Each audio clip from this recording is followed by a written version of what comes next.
name is Michael. When I was 8 years old, my mom and dad got divorced. So it left me feeling empty inside. So I would go to school and I would see kids with parents that were together. They would have birthday parties, had Christmas parties and stuff, and I would just see something that I was missing. So by the time I was 13 years old, moving forward, I tried using cocaine the first time. So it fills that hole in my heart that I was missing. So from then on, I was just going. 15 years old, I started racing ATVs, four-wheelers. I wrecked a four-wheeler, broke my femur bone, and the doctor prescribed me pain medicine, which was opiates. So at that time, that just piled on top of covering that hole up, so I just numbed it that much more. So moving forward to the time I was 18 years old, I was a full-blown heroin addict. For, like I said, from the time I was 15 to 18, I just went completely all out. Intravenous using drugs when I was 13, using cocaine, moving on up to using heroin intravenously. So, went through crime, went to jail, went to prison, got in trouble a lot with the law, just just trying to cover that hole up of pain. So when I was in 2018, my dad passed away. So when my dad passed away, 9 months later, my ex-wife left with both my kids, wouldn't let me talk to them. 2 weeks after that, my mom passed away. So in that, I just got mad at God, completely mad at him. So before that, in 2013, I went through Teen Challenge, graduated, when I graduated, I was working with a church, become an assistant pastor at a church. That was 2015, worked there for like 3.5, 4 years. And then that's when my dad passed away and I went through my ex-wife left, my mom passed away. So then again, I got mad at God, relapsed. When I went through my relapse, I met a girl in my addiction again, and she got sentenced to Teen Challenge. She went to Teen Challenge because we had talked about going through rehab because we were both in our addiction. So in that, she got kicked out of the first rehab she went to. We found San Jose Family Center because we wanted to stay together and go through our sobriety and walk through our salvation with each other to kind of be at the same level the whole time. So with that, we decided from Tennessee to come to California to the San Jose Family Center, and we found sobriety. We've been here for almost 2 years. Yeah. August will be 2 years. We've been here and been clean for 2 years. And we both work here now. She's actually right over here in the office with us. So it just shows that God can take something, like I said, I fell back into my addiction, into a relapse, and he can take something so dark and so ugly and turn it into something beautiful. If I'd have never met her in my addiction, I would have never recovered again. I'd never come back into recovery.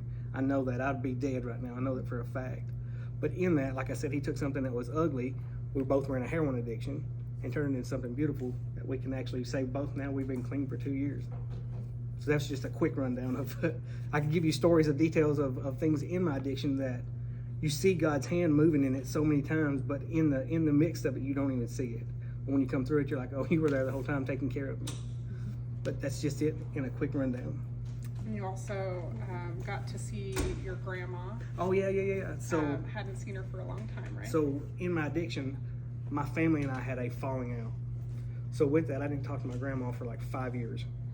So since when we came here, we were here for 8 months, 9 months. Before going home? Yeah.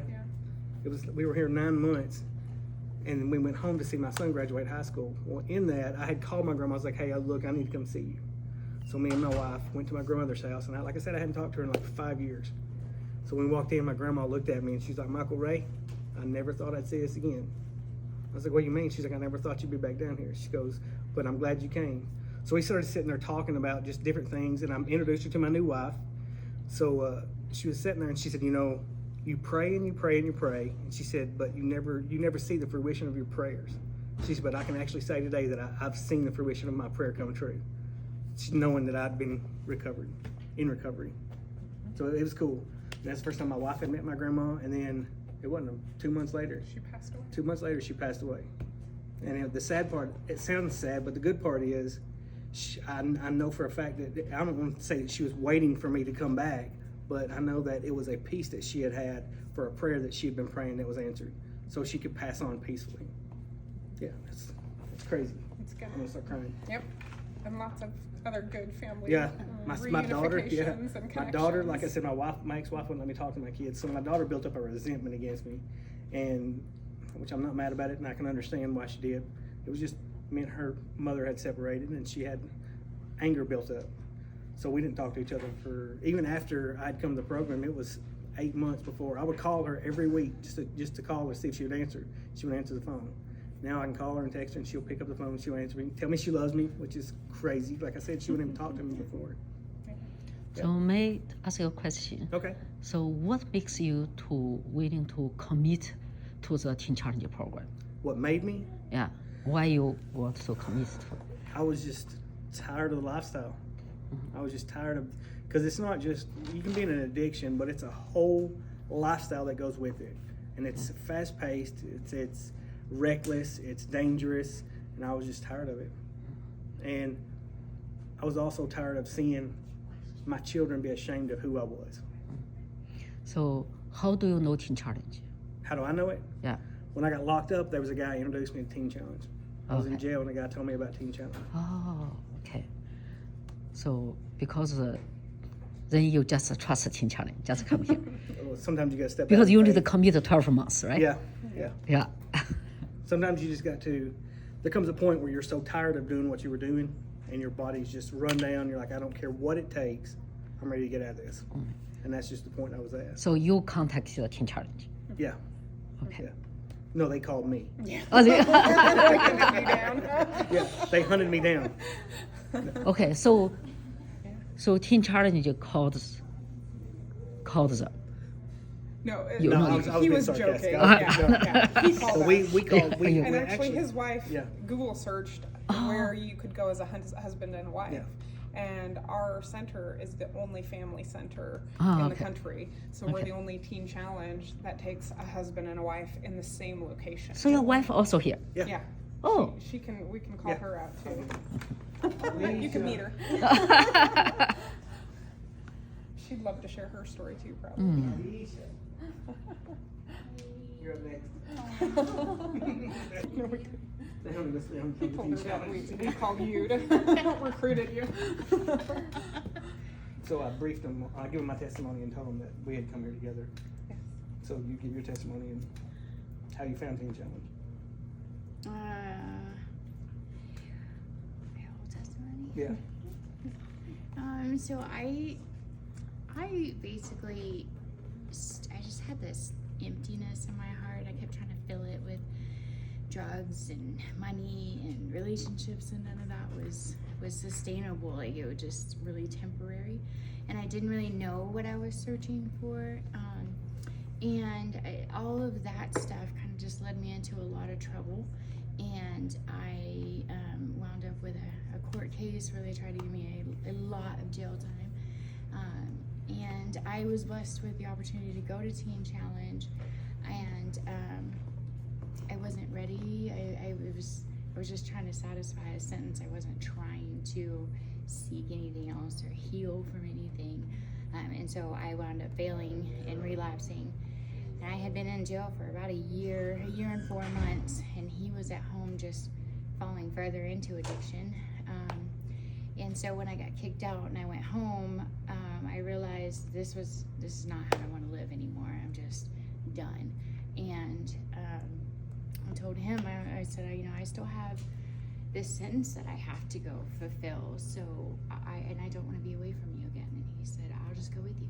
So I Googled it and found the only place that would let us stay together through the process. And in that, I realized through having the door open to Jesus, I realized that was the emptiness that I was trying to fill, that I didn't know anything about. And so that gave me that sustainable love and that comfort, and has allowed us to grow together and have a firm foundation for our relationship instead of what we were building it on before, which would crash constantly, So that's it. And in that, we've seen we have a blended family, and our kids didn't know each other before we came here, and they have actually sought each other out in our absence and become really good friends. Yeah.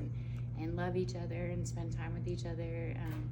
We've had 2 grandchildren since we've been here, and our kids, even though they're so far away, are seeing, like my daughter, she went to this camp for years, and I didn't know that it was a Bible camp. It's Young Life. And I didn't know this all this time, and I talked to her while she was there, but I just was so absent. But now we're so present, even with the distance, that she was able to tell them she sees Jesus in her mom. And that really was like a turning point for me. So, So when you just came to the Teen Challenge, her life and your life before very different, right? Yeah. Yeah, you must face a lot of challenge. Yeah. Have you thought to quit? have we what? To quit the program because Oh, it's so have you different. struggled Yeah. to Absolutely. quit? Have you Wanted to struggled? quit? Yeah. In the beginning, yeah. Yeah, in the Yeah. beginning. because It was people don't very realize you go into a completely different lifestyle. And Yeah. it's completely changed. So in that shock, the easiest thing for us to do as far as addicts go is to run away from it. I So, ran yeah. my whole life, Yeah. so that's all I really knew was running. But I knew I wanted something different too. But the big part for me is we're so far away from our Yeah. kids. And there's been times when my kids have called crying and been like, Mom, I need this and I can't figure this out. But Kelly helped me understand that the sacrifice that we were making now is going to be more worth Pays it off for in the them in the future. long run. Yeah. But yes, it's called Teen Challenge for a reason. It's a challenge, and then I don't mean that to be a bad thing. It has to be because of the way that we were living before. We just done whatever we wanted. So you come in Teen Challenge, and they're like trying to set up, hey, look, you don't need to be doing that. That's not healthy for you. That's not good for you. It's somebody telling you what you don't want to hear. So yeah, obviously the natural thing is to get away from it. I'm a grown man. I don't need to listen to them. But in the same sense, like she said, there comes a point where you're like, I want something different. So obviously what I was doing before wasn't working. So maybe I need to try something different and listen to somebody else because I can't make good decisions. And once you submit to that and realize that, it becomes much easier. So how long have you stayed here in the program? August will be 2 years. Almost 2 years. So you are the third stage intern. Yeah. So, well, they're staff. They just started. Oh, my currently you are staff staff. recently. Yeah. Just. So your career plan also work here. Well, for a while. Oh, I eventually want to go back home. Right. But we're not putting time frame constraints Yeah. on how long we'll be here because we both want to open a family center in the East with Teen Challenge or just somebody to help families out. And with that, the best place to learn how to do that is to be in one that's actually operating. So we're trying to learn as much as we can. And we're still growing. Yeah. It's just different levels of growing. When we first got here, I swore I was not staying a day longer Yeah, than I same had here. to. I was leaving because I just wanted to be back with my kids. And then what became important was obedience. And so I was just kind of praying about it, and God was like, no, you need to sit still right now. And I was mad. I was so mad. But I did it because I knew that it would be best for us, and we did an internship. Yep. And man, there's so much learning in that and growing in that. It's a constant process. So we're not trying to rush that or make a mess of it like we've done on our own before. And like she said, people think that just because there's a completion date, that's the completion. That's not the completion. That's just where this is Teen a Challenge constant ends process. and your growth continues to grow. So with that, I don't think that we'll ever be complete. I think that we'll be continuously growing and seeking more and more and more. So Teen Challenge is just a tool that God uses to bring us to his family to keep pushing forward so you can keep getting closer to him. I think I read this quote that God will take you from where you are and put you where you never wanted to be to get you to where he meant you to be. And I think that that's what, Teen Challenge is his tool for, is to take you out of where he can't get your attention and put you somewhere where you have two choices, either to completely ignore him or give him your attention and let him equip you with the tools to put you where you're intended to be. yeah. I have another question. Okay. So, not related with your story. So the marijuana current is legal, right? So what do you think of that? I know many people support that. I want you Marijuana being legal. marijuana being legal in many states of the U.S., right? My opinion, Yeah. it's not my place to judge. If somebody wants to use it, that could be a tool that they need to realize what they don't need. So I can't judge anybody for using anything. I was on heroin for 20 years. There's no way I can judge anybody for using marijuana. Do I believe in it? I can't say. I can't use it. I know I can't. Because if I use marijuana, I'm going to be shooting heroin tomorrow. So I know that stepping stone is not for me. The same thing with alcohol. I mean, I can't say somebody can't use it because I'm not the judge. Yeah. I know that I can't be around it. I think that there's some good qualities like in the medicinal world that they use it for, but I don't really know. I think somebody using it, we're called to love each other where we're at, Yeah. not where I think you should be. So my opinion really doesn't matter. I'm called to love you where you stand. If you decide to use marijuana, I'm still supposed to love you the same as if you didn't. So there again, I'm not the judge. Because I heard someone also told me, say, in the beginning, he just told me